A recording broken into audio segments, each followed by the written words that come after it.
I'm Douglas Bruster. I teach English at the University of Texas at Austin, and I would like to share a poem with you about a man, his late beloved, and a bird who will not leave. This is The Raven by Edgar Allan Poe.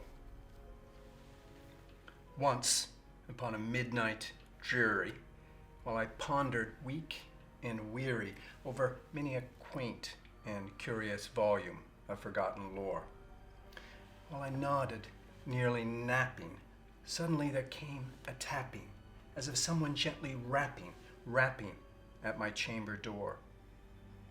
"'Tis some visitor," I muttered, tapping at my chamber door. Only this and nothing more.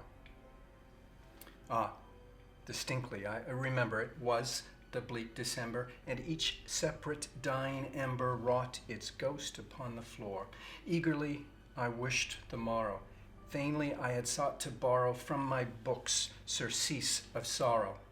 Sorrow for the lost Lenore, for the rare and radiant maiden whom the angels name Lenore, nameless here forevermore.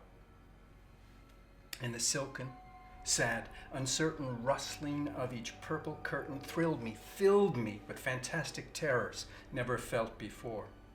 So that now, to still the beating of my heart, I stood repeating, "'Tis some visitor, entreating entrance at my chamber door, some late visitor entreating entrance at my chamber door.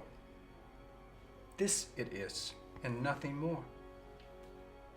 Presently my soul grew stronger, hesitating then no longer. "Sir," said I, or madam, truly your forgiveness I implore, but the fact is I was napping, and so gently you came rapping, and so faintly you came tapping at my chamber door, that I scarce was sure I heard you.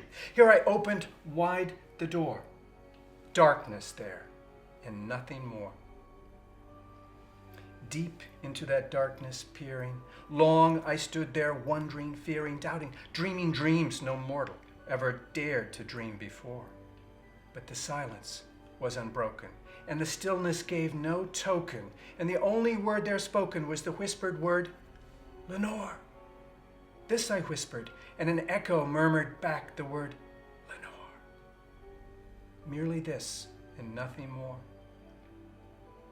Back into the chamber turning, all my soul within me burning, soon again I heard a tapping, somewhat louder than before. "Surely," said I, "surely that is something at my window lattice. Let me see then what thereat is, and this mystery explore. Let my heart be still a moment, and this mystery explore. 'Tis the wind, and nothing more."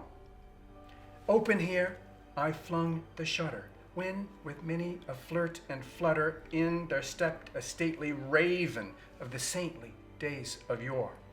Not the least obeisance made he, not a minute stopped or stayed he, but with mane of lord or lady perched above my chamber door, perched upon a bust of Pallas just above my chamber door, perched and sat, and nothing more.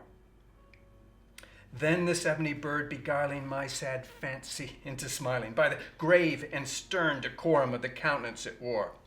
"Though thy crest be shorn and shaven, thou," I said, "art sure no craven, ghastly grim and ancient raven wandering from the nightly shore. Tell me what thy lordly name is on the night's Plutonian shore." Quoth the raven, "Nevermore."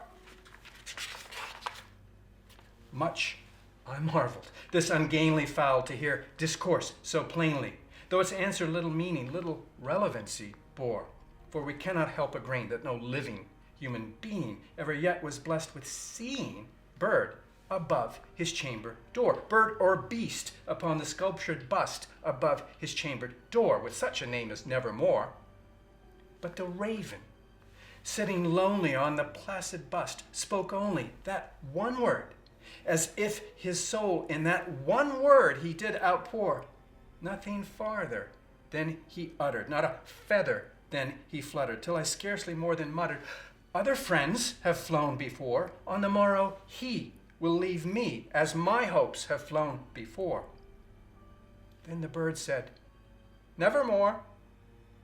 Startled at the stillness broken by reply so aptly spoken. Doubtless, said I, what it utters is its only stock in store, caught from some unhappy master, whom unmerciful disaster followed fast and followed faster, till his songs one burden bore, till the dirges of his hope that melancholy burden bore of never, nevermore. But the raven, still beguiling my sad fancy into smiling, straight I wheeled a cushioned seat in front of bird and bust and door. Then upon the velvet sinking, I betook myself to linking fancy unto fancy, thinking what this ominous bird of yore, what this grim, ungainly, ghastly, gaunt, and ominous bird of yore meant in croaking nevermore. This I sat, engaged in guessing, but no syllable expressing to the fowl whose fiery eyes now burned into my bosom's core. This and more I sat divining, with my head at ease reclining on the cushion's velvet lining that the lamplight gloated o'er, but whose velvet violet lining with the lamplight gloating o'er she shall press, nevermore. Then methought the air grew denser, perfumed from an unseen censer swung by seraphim whose footfalls tinkled on the tufted floor. Wretch, I cried, thy God hath lent thee, by these angels he hath sent thee respite and nepenthe from thy memories of Lenore. Quaff, oh quaff this kind nepenthe, and forget this lost Lenore. Quoth the raven, nevermore. Prophet, said I, thing of evil, prophet still, if bird or devil, whether tempter sent, or whether tempest tossed thee here ashore, desolate yet all undaunted, on this desert land enchanted, on this home by horror haunted, tell me truly, I implore, is there balm in Gilead? Tell me, I implore. Quoth the raven, nevermore.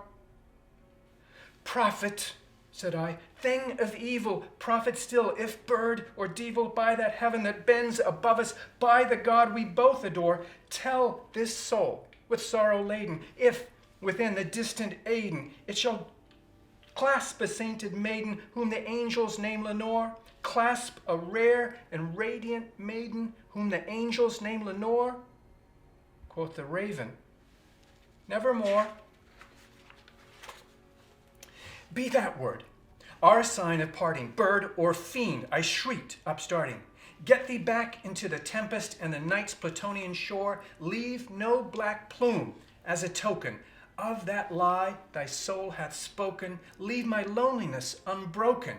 Quit the bust above my door. Take thy beak from out my heart and take thy form from off my door.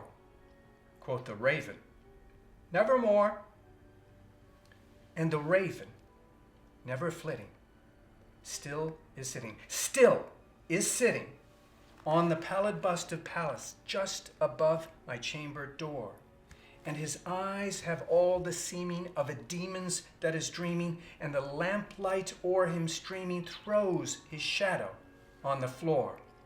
And my soul, from out that shadow that lies floating on the floor, shall be lifted nevermore. The end.